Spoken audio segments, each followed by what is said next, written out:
When I cook for anybody, whether it's my husband, my children, my friends, family, nothing makes me happier than when I can tell they like something, or if they say, I love this dish, or what is in this, how did you do this? The earliest memory is sneaking into the kitchen with my sister and sneaking sugar cubes from the cupboard. And I remember making apple cheddar bagel melts. You know, I had spent about 5 years working in kitchens, catering companies and restaurants in the city. You know, I had a lot that I wanted to record, recipes and restaurants that I had discovered and markets, and having a blog was a nice place to put all of these ideas. So this is chicken with sherry vinegar. It's an old Sally Schneider recipe from her cookbook, A New Way to Cook.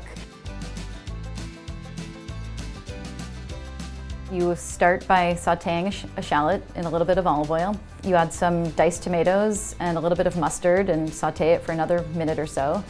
Add sherry vinegar, and water, and bring it to a simmer. Then you add bone-in, skin-on chicken pieces. Thighs and drumsticks are great. Cooking with induction is really appealing. It's faster. The red light immediately alerts somebody that the cooktop is on. They won't accidentally put their hand down and burn themselves. I am a huge proponent of cleaning as I go. Whatever can go in the dishwasher goes right into the dishwasher. I like a very tidy, organized kitchen.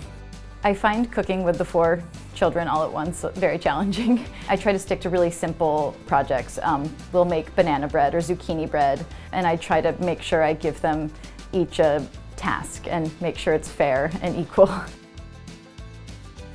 I love cooking with convection heat. The meat always browns really evenly. The skin gets really nice and crisp. It often cooks faster.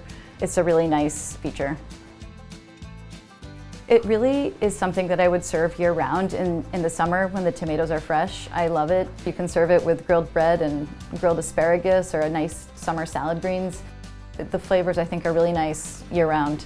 It's a dish I love making for company, and part of the reason I love making it for company is because it yields such a large amount of sauce, which I think really encourages lingering at the table with bread and wine and whatever vegetables we have left. That said, I wouldn't hesitate to make it any night of the week because it's so fast.